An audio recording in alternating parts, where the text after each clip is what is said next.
and welcome. Right. A few years ago, my husband Amzad and I had an argument. Realizing I was at fault, I said sorry, but I noticed he was oddly quiet during lunch, and what I saw from his expression was that he was still upset from the argument. There was this feeling in my stomach that made me realize that my apology may have lacked acknowledgement and empathy. I thought by saying sorry, it would all go away, not recognizing that my apology had sadly failed. As we sat through lunch, I asked myself, what is wrong with him? And so I asked him, what's wrong? And he said, I was hoping you would apologize. I wanted to say, what are you getting at? As I said something like, I'm sorry, what do you want me to say? And that's when he blurted out that I wanted you to admit you were wrong. And as I looked back, I realized that this was a light bulb moment for me. As I said to him, I'm sorry, I made a mistake, I was wrong, and I apologize. Soon after, the tension between us disappeared and we went on to have a happy evening. How many of you have done something wrong and didn't know how to apologize for it? We all tend to think that an apology will make everything better, but instead it leads to more problems. We know that conflict is everywhere. It's at home, among relationships, peers, and even among your family and friends. Odds are, at some point in your life, you may have done something to hurt someone's feelings. Today I'm going to give you specific techniques you can use to make your apologies sincere and accepted by the other person. According to a life science survey, both men and women apologize about 81% of the time when they deem their actions offensive. There are key factors such as acknowledgement, responsibility, and empathy to be considered when making an apology. Sometimes in life, we take actions or decide on something or a situation that hurt or harmed others. But acknowledging responsibility for the behavior is important in restoring the trust as you acknowledge the mistake. Be specific of what you did wrong. For example, I know I hurt your feelings last night when I yelled at you. I am sure it was embarrassing for you, knowing many of our friends were there. I have wronged you and I apologize. It is necessary to apologize to the people we hurt, not someday or if I feel like to apologize.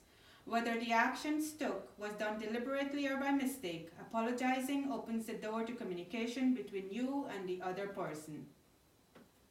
By doing so, you are giving the other person the opportunity to respond to you, at the same time begin the healing process. When you apologize, you confess that a mistake was made and the actions you took were hurtful and offensive. Focus less on explaining your actions. It can often be seen as an excuse and diminish the impact of your apology. Don't attempt to shift any or part of the blame on someone or someone else to lessen responsibility. For example, if you say, I am sorry, I yelled at you in the lobby this morning, I had to deal with a lot this morning, and my supervisor was on my back to complete an unexpected report. This could be seen as if you're trying to excuse your behavior by shifting blame on the other person. Benjamin Franklin rightly said, never ruin an apology with an excuse. By making a genuine apology, the other person will see that you are taking full responsibility for the actions you took and will hopefully accept your apology. Letting that person know that you will not repeat the mistake will also give them the comfort and reassurance they need to move forward.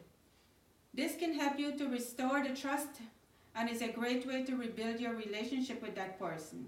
We know that there are consequences for every action we take in life. Similarly, with an apology, you must work on repairing the damages you have caused. For example, you can say, I know that I embarrassed you while we were out with our friends and there is no excuse for it. I know that you probably don't want to go out with me in the future.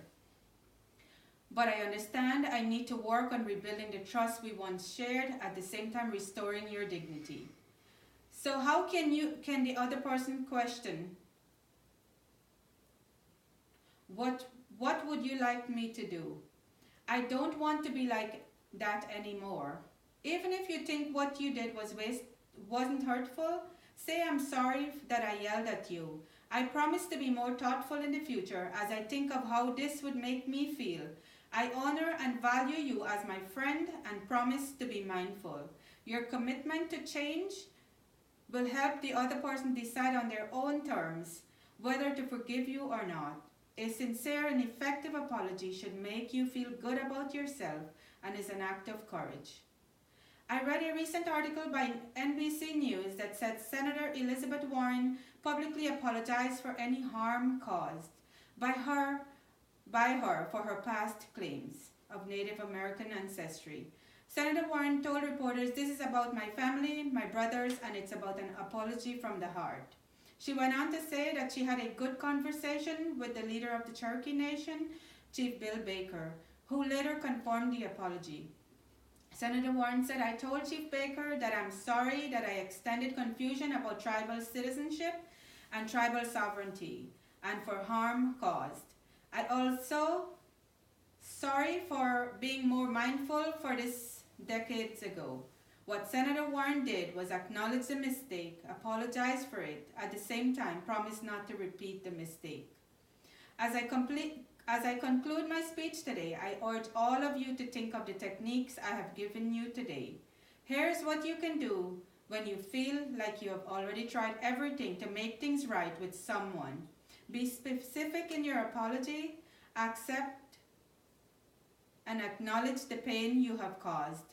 Eliminate the excuses, accept the consequences, and promise to change your habits.